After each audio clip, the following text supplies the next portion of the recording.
Darby quitting as well. That's another thing. Good for him. I've been saying this for a long time. I didn't think he would do it. I genuinely thought like he would just stick around at Ubisoft. But I'm very happy to see that he's going to go do something else. Hopefully with a company that treats him better. Respects his ability a little bit more. So I'm so happy. It really means that, I can leave AC behind, the modern ones anyway. The old ones I'm still going to always love. And, obviously I'll play the new ones and talk shit. But, there's no investment for me anymore, So Darby is off doing his own thing, whatever he's going to do. I'm very excited to see what he does next, though.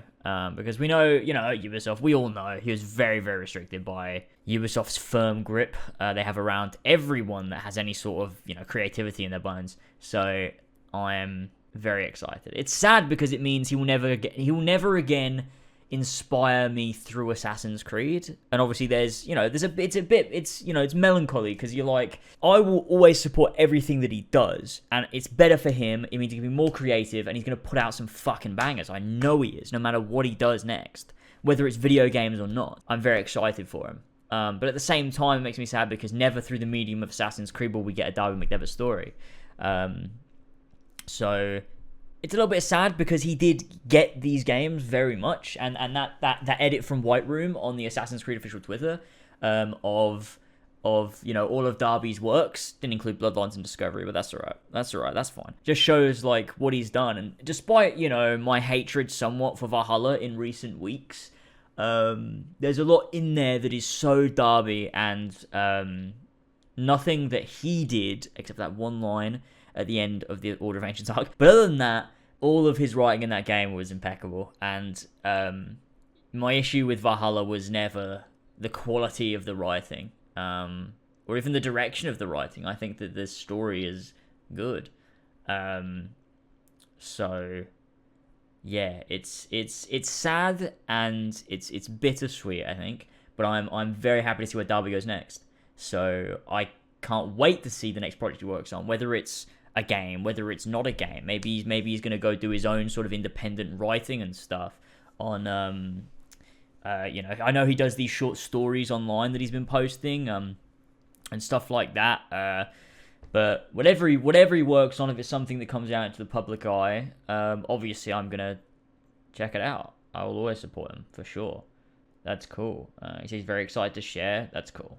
That's very cool. I'm very excited to see what he has going on. And I would love if he, if he's working on his own little personal project, I would love to get him on the podcast, talk to him, maybe a little bit about time on Assassin's Creed, but more about whatever he's working on. I want to, Darby is the kind of guy I like to just talk to about writing. It's good. And we've talked a little bit here and there in DMs and stuff about writing and stuff and how he came up with the inspiration for writing Eivor and things like that. And he's just a very inspirational guy. For someone like me who really does love narrative and writing and all of those things, I've always really enjoyed it.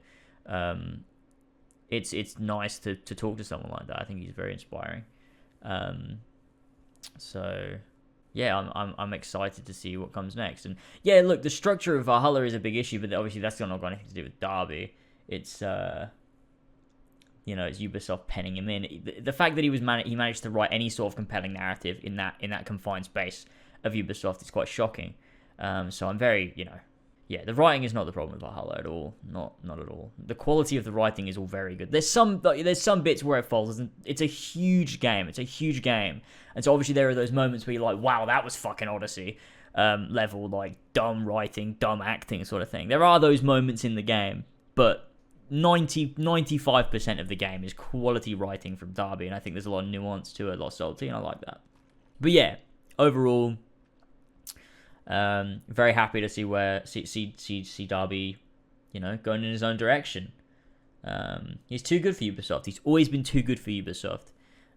Even when he was, writing Revelations, he's too good for him. He's proved that. So he was underutilized. He was very, very underutilized.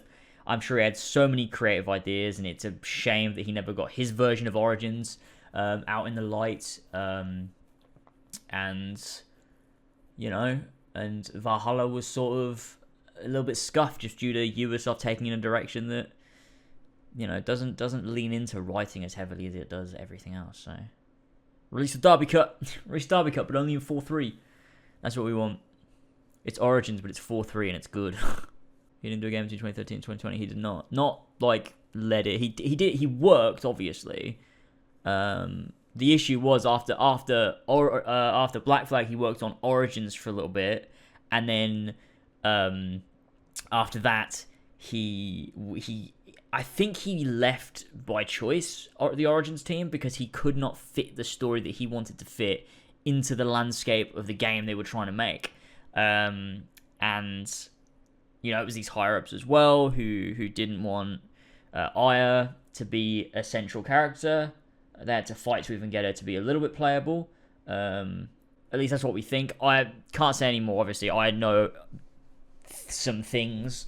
Obviously, a bit more about Origins Darby edition. But yeah, it's one of those things that, yeah, he didn't do a lot between. Well, he did do a lot, but it kind of all got a bit fucky with Ubisoft, and I think he came back to give a bit of closure because I think he cared about what he was doing, and now he's going his separate way, and you know he's doing some other stuff, and I think he's planned to leave for a very long time, and I think there's something that he said to me before Valhalla came out that makes a lot more sense now, because now in the context of him leaving Ubisoft, it makes sense. What he said to me was that obviously back then he was obviously planning to leave, I think.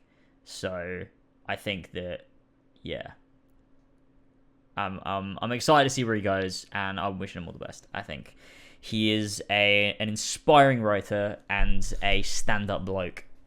Every single time I've spoke to him, he has all the time in the world for you, and he's always interested. Like, he'll ask about like you, he'll have conversations. He doesn't patronize you. Like, he is an incredible writer. He is far above any of my knowledge of writing and storytelling, but he'll talk to me like we're on the same level, and I think that's something I really appreciate, and you don't get that a lot from people that are really good at what they do. So, you know, I love the guy, and yeah, I'm wishing him all the best in his future endeavors.